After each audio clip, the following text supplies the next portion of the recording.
Selamat pagi anak-anak yang selalu setia kepada Pancasila. Semoga kabar kalian hari ini dalam keadaan baik dan sisa kuota internet kalian masih cukup untuk menonton video ini. Hari ini kita akan melanjutkan pelajaran kita di bab 3 mengenai proses pembentukan peraturan perundang-undangan di Indonesia.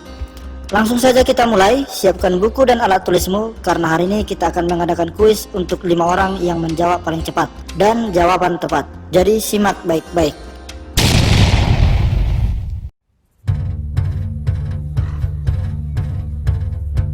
Proses pembuatan undang-undang terdiri dari beberapa tahapan. Yang pertama, tahap perencanaan. Kedua, tahap penyusunan. Ketiga, tahap pembahasan. Keempat, tahap pengesahan atau penetapan. Dan yang terakhir, tahap pengundangan.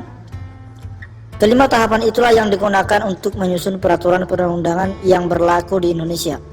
Mulai dari Undang-Undang Dasar Negara Republik Indonesia tahun 1945, ketetapan MPR, undang-undang atau peraturan pemerintah pengganti undang-undang, peraturan pemerintah, peraturan presiden, peraturan daerah provinsi, dan peraturan daerah kabupaten atau kota. Sekarang mari kita bahas satu persatu tahapan penyusunan peraturan perundang-undangan tersebut.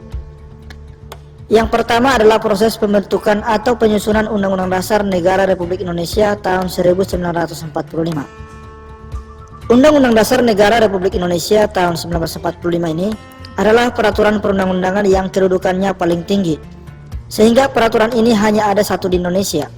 Undang-Undang Dasar 1945 ini tidak dapat diganti dengan Undang-Undang Dasar yang baru, karena apabila hal itu terjadi, maka negara kita bisa-bisa akan bubar. Jadi jika ada yang bertanya sama kalian apa hukum dasar Indonesia atau apa hukum tertinggi di Indonesia, kalian jawab saja Undang-Undang Dasar Negara Republik Indonesia tahun 1945. Jadi untuk mengubah Undang-Undang Dasar Negara Republik Indonesia tahun 1945 ini harus dengan cara yang istimewa dan hanya apabila perubahan itu diperlukan. Perubahan Undang-Undang Dasar 1945 ini disebut juga dengan amandemen, yang artinya penambahan pasal dan ayat tanpa menghilangkan naskah aslinya. Sejenak kita lihat sejarah. Undang-Undang Dasar 1945 ini sejak ditetapkan pada tahun 1945 sudah mengalami 4 kali perubahan atau amandemen. Dan dari setiap amandemen ada beberapa penambahan pasal dan juga ayat. Namun sejak amandemen terakhir pada tahun 2002 sampai sekarang tidak pernah lagi dilakukan perubahan terhadap Undang-Undang Dasar tahun 1945 ini. Akan tetapi kita perlu juga mengetahui bagaimana proses yang dilakukan untuk mengamandemen Undang-Undang Dasar 1945 ini. Berikut adalah langkah-langkahnya. Sesuai pasal 3 ayat 1 Undang-Undang Dasar Negara Republik Indonesia tahun 1945 yang berbunyi, Majelis Permusyawaratan Rakyat berwenang menetapkan dan mengubah Undang-Undang Dasar tahun 1945.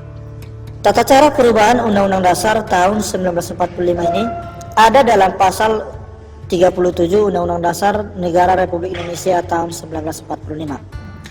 Langkah yang pertama, usul perubahan pasal-pasal Undang-Undang Dasar dapat diagendakan dalam sidang Majelis Permusyawaratan Rakyat atau MPR jika diajukan oleh sekurang-kurangnya sepertiga dari jumlah anggota MPR. Sekarang jumlah anggota MPR kita sebanyak 711 orang. Jadi sepertiga dari 711 orang sama dengan 237 orang. Jadi usul perubahan harus diusulkan oleh 237 orang agar usulan itu bisa dibawa ke dalam sidang MPR. Langkah yang kedua, setiap usul perubahan pasal-pasal Undang-Undang Dasar diajukan secara tertulis dan ditunjukkan dengan jelas bagian mana yang diusulkan untuk diubah dan disertai dengan alasannya. Yang ketiga, untuk mengubah pasal-pasal Undang-Undang Dasar, sidang MPR dihadiri oleh sekurang-kurangnya 2/3 dari jumlah anggota MPR, yaitu 474 orang anggota MPR harus hadir dalam sidang MPR tersebut. Langkah yang keempat, putusan untuk mengubah pasal-pasal Undang-Undang Dasar dilakukan dengan persetujuan sekurang-kurangnya 50% ditambah 1 anggota MPR, yang artinya setengah jumlah anggota MPR ditambah 1 orang yang harus setuju supaya perubahan Undang-Undang Dasar itu dapat diputuskan.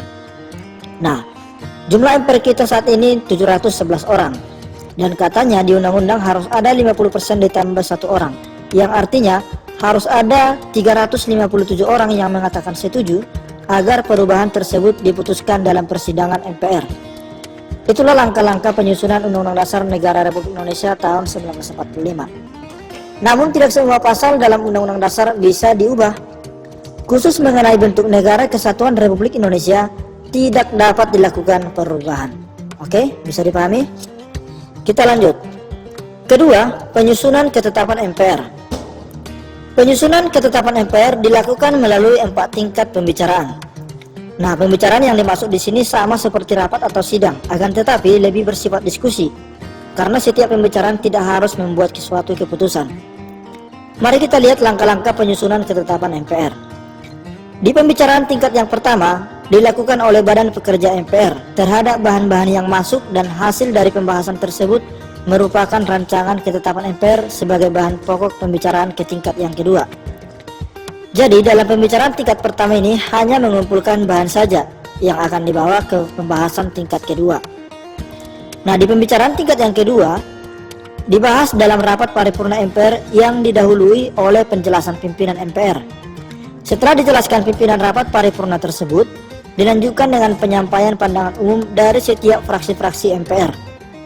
Fraksi yang dimaksud di sini adalah kelompok kecil yang terdapat di MPR. Lanjut ke tingkat pembicaraan yang ketiga, yaitu pembahasan oleh Komisi Panitia Ad Hoc MPR terhadap semua hasil pembicaraan tingkat 1 dan tingkat 2. Panitia Ad Hoc itu artinya panitia khusus yang dibentuk untuk tujuan tertentu saja. Dan setelah tujuan itu selesai, panitia Ad Hoc akan dibubarkan. Nah, hasil pembicaraan pada tingkat yang ketiga ini merupakan rancangan yang sudah ditetapkan oleh anggota MPR. Nah, selanjutnya di tingkat pembicaraan yang keempat, yaitu pengambilan keputusan oleh rapat paripurna MPR setelah mendengar laporan dari pimpinan panitia ad hoc MPR. Nah, jadi di tingkat keempat ini hanya tinggal pengesahannya saja yang dilakukan dalam rapat paripurna MPR. Oke, kita lanjut. Ketiga, penyusunan undang-undang atau peraturan pemerintah pengganti undang-undang. Untuk membuat undang-undang, pertama kali harus ada perencanaan. Dan perencanaan itu harus dibuat dalam sebuah rancangan undang-undang atau RUU. Rancangan undang-undang dapat berasal dari DPR, DPD, dan juga Presiden. Rancangan undang-undang yang dibuat harus disertai dengan naskah akademik. Tetapi kalau naskah rancangan undang-undang itu berupa anggaran pendapatan belanja negara atau mengenai pencabutan suatu undang-undang, maka rancangan itu tidak harus disertai naskah akademik. Nah, bisa dipahami ya? Sekarang mari kita bahas langkah-langkah proses pembuatan undang-undang. Apabila rancangan diusulkan dari DPR, maka rancangan yang dibuat DPR akan disampaikan kepada Presiden lewat surat pimpinan DPR. Begitu juga sebaliknya, apabila rancangan berasal dari Presiden, Presiden mengajukan rancangan undang-undang itu kepada pimpinan DPR. Dan dalam surat itu Presiden harus menunjuk siapa menteri yang akan mewakili Presiden melakukan pembahasan bersama DPR. Setelah pengusulan dari DPR ke Presiden atau Presiden ke DPR, selanjutnya DPR bersama menteri yang mewakili Presiden membahas rancangan undang-undang itu dalam jangka waktu paling lama 60 hari, terhitung sejak surat pengusulan itu diterima oleh Presiden dan pimpinan DPR. Selanjutnya, apabila DPR dan menteri yang mewakili Presiden mendapat persetujuan bersama, maka rancangan undang-undang tersebut disahkan oleh Presiden untuk menjadi undang-undang. Akan tetapi, apabila rancangan undang-undang itu tidak mendapat persetujuan bersama antara DPR dan Presiden, maka rancangan undang-undang itu tidak boleh diajukan lagi dalam persidangan pada masa itu sesuai dengan pasal 20 ayat 3. Sampai di sini pembahasan kita hari ini. Silahkan kerjakan kuis yang sudah Bapak kirim di grup. Kerjakan dengan cepat dan tepat karena Bapak hanya menilai 5 orang yang menjawab paling cepat. Oke? Saya Ganda Silalahi bersama Bu Friska Purba dan segenap kru yang bertugas yang berjumlah 2 orang yang selalu standby di dunia maya pamit undur diri. Tetap semangat, jaga kesehatan, dan sampai jumpa.